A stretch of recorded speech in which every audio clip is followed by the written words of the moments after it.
Please introduce yourself. Well, I'm Janina Reyes. I live in Düsseldorf. I have a small company named HIVE. I have 3 children, and I'm doing something totally different than what I studied. What did you study? I studied architecture and environmental science in the US, 5 years, and then I returned to Kuwait and worked as an architect for 6 years. Then I decided to go to the Architectural Association in London to do my master's in architectural theory. How do you keep going as a mother, wife, and businesswoman in general? It's very challenging. It's a lot like this puzzle. A lot of pieces have to go into the right places.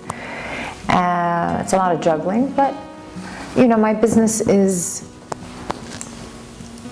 to the size that I can handle anything bigger, or I would need much more support. And but the way I have it, it's doable. Yeah. So you have HIVE already. Are there any other projects you would like to implement in the future? Yeah, I do actually. As I said, I have 3 kids, so I have to make sure that those are my projects, to see that that I facilitate for them where they want to go. So that's one big project. For me alone, no, I go with the flow where life takes me. I learned very early on that you can plan all you want, but life will give you something else and roll with the punches. So I'd rather just do that. Projects for HIVE. Yeah, I would love to have a food truck kind of thing. Well, now they're bicycles, going around the cities, offering people a taste of granola, like ice cream truck, like ice cream bike, and parked in, Spielplätze around Düsseldorf, to give somebody something healthy to eat. I mean, everywhere they go, kids, I remember when the kids were young, there's always like these Gummibärchen and Kinder. And you wonder, it's got to stop. Give them some granola, something healthy. How would you define a happy and rich life? A happy and rich life is a life where you wake up every morning enjoying what you're going to be doing and the people that you're going to be with. It has nothing to do with materialistic things, or of course vacations help and things like that. Of course you can't do everything that you love every day and not get a break, but I think that is the most fulfilling. Tell us someone you look up to and where you get your motivation from. I don't really have a certain person or that I look up to. I'm very inspired by a lot of people. There are some amazing people in the world doing some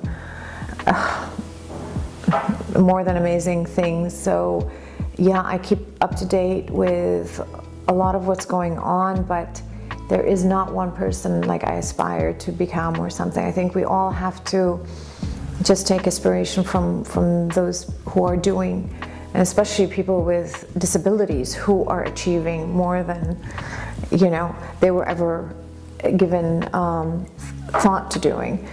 And as for inspiration, I find that every day. I mean, from people in the street, from something I've read, something I've listened to, a bird flying. Yeah, I think people they stop looking. But if you're inspirational, or if you're open to these things, you will see, things that inspire you almost every day. If you could, and based on what you have learned now so far, is there anything you would like to change regarding HIVE or in general? No, not really. I feel like it's a philosophy that I've learned to also accept, as in with rolling with the punches, is that everything happens for the reason, and just go with it. Don't try to, if I hadn't done this or that, or if I could do this again. Of course, there is that moment that you think that, but it's always like you've learned something from it. I don't want to change anything. It's gotten me where I am. It would have been easier to know that from before. I could have facilitated. But I would have studied more in school. That's what I should have done, like in high school. Yeah. What's your advice to people just getting started with their business? My advice to anybody starting a business today is get some business courses, accounting, taxes, all those like just courses. You don't have to have a degree in them, just learn them. They're just a lesson for life. You're going to need this for the rest of your life too. But also be very media savvy, because now today it's all about media and it's all about social media. So this is, if it's different than being an observer, but actually learn it. I think that should be like in the curriculum already. You have to, everybody should know that. Those are two of them, if you're starting a business, one of the essential things I think you should learn. What advice would you give your younger self? Study more in school. Take those business classes I was talking about. But that's it, yeah. Great, thank you. You're welcome.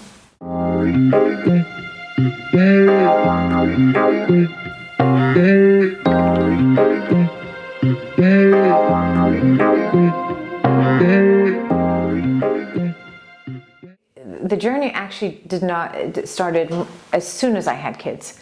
As soon as I had kids. Yeah. The journey started when I had kids, because then you start, well, for me personally, I started watching what I was eating, what I was going to feed them as well. So when you start looking up, then you start looking at labels. I didn't look at labels before, it's just you eat whatever you want. And so you want to give them a clean slate. You want to give them that. And I started I know this friend of mine who has treated me as a doctor in the UK, and he had written a book, and it was about a 3-week detox with a 4-week maintenance. So I was doing that, and then a cousin of mine gave me a challenge. She said, try no sugar. And I was like, well, I don't eat that many sweets. She's like, no, just look at labels and see how much sugar there is everywhere. Everything that you think is good for you. Okay? So you go and you start looking and how much and all the names of sugar and things like that. And I took her up on her challenge. I tried it, and that just changed my whole my palate changed. My whole palate changed. Everything was too sweet for me. There was way too much sugar in everything. So then I just started looking at alternative breakfast for the kids, and that's how it happened. I said, okay, there's no granola. Why is there no granola in Germany? This is in 2009.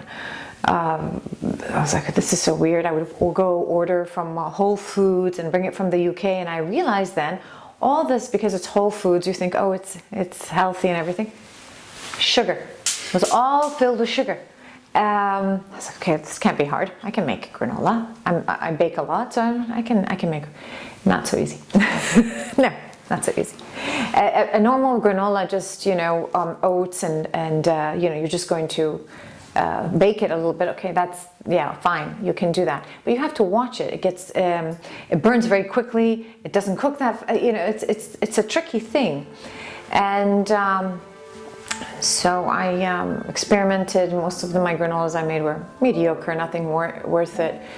And then I said, well, I want a nut. I love nuts. I adore nuts, and I love the pecan. So started putting pecans in mine and dates for sweetness. And there's a certain mixture I came up with, which is actually an influence really from an Arabic also cuisine. And I basically put them together, created the original pecan granola, and just for the family and some friends, and then people started ordering it, and that's how HIVE The Good Life just started. And that was back in 2015, and we just started it as a Kleinunternehmer type of small business. And as as the flavors grew, my husband's a lawyer, so he just said, let's make this into a GmbH, and in 2019, HIVE The Good Life became a GmbH. So what inspires you to come up with new flavors? Oh yeah, the flavors. Well, as I said, the pecan came from my first one. The walnut, for instance, I brought out because I couldn't source pecans. They were gone for like 6 months. We couldn't source them, so the walnut was that's a nut.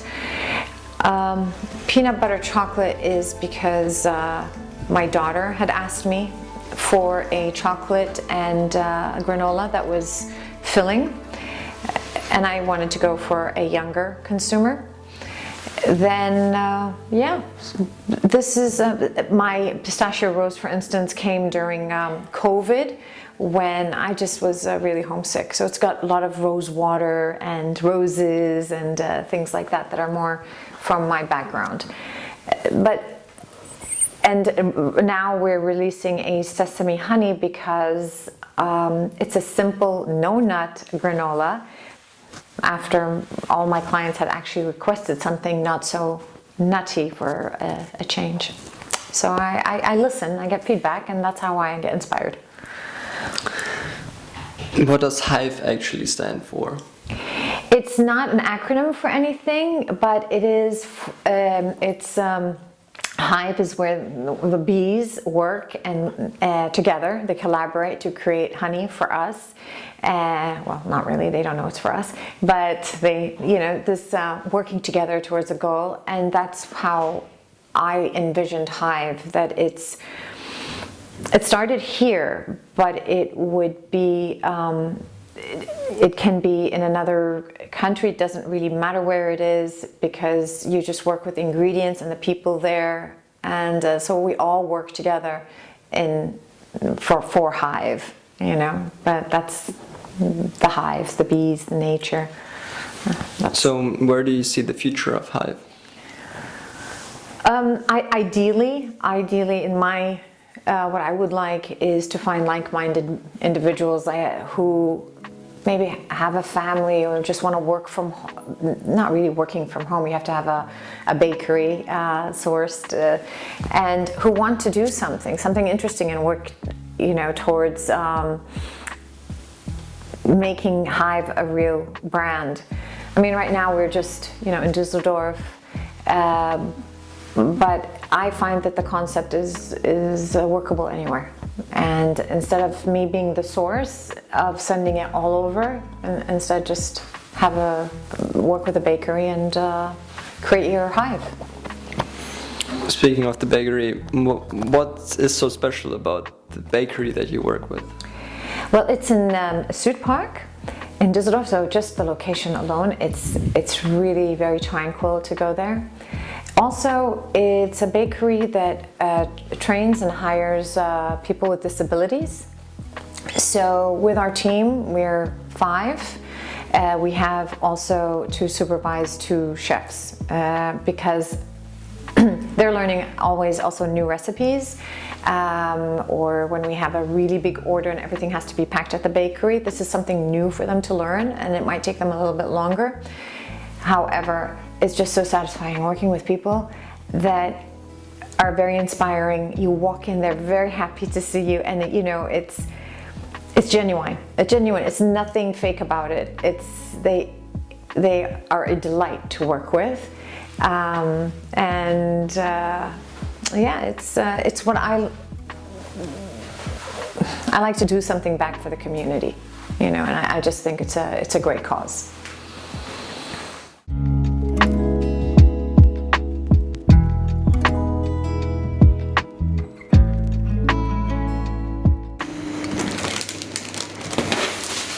Mein Name ist André Salzburger. Ich arbeite seit 22 Jahren hier in der Bäckerei Südpark, bin gelernter Bäcker und Konditor und habe eine Zusatzausbildung zum Arbeitspädagogen. Wir sind ja bei der WFAA, der Werkstatt für angepasste Arbeit. Wie viele arbeiten denn in Ihrem Team? Bei uns hier in der Bäckerei arbeiten 12 Menschen mit Behinderung. Und was genau macht die WFAA? Die Werkstatt bietet Arbeitsplätze für Menschen mit Behinderung, wo in erster Linie die Rehabilitation und die Förderung im Vordergrund steht. Sie arbeiten ja mit der Firma HIVE zusammen. Ja. Wie genau sieht da Ihre Kooperation aus? Wie läuft das ab? Ja, die Firma HIVE hat tolle Rezepturen für Granolas entwickelt, die von Industriezucker befreit sind. Und wir stellen diese Rezepturen zusammen, die Zutaten, rösten die Sachen im Ofen und verpacken die dann entsprechend.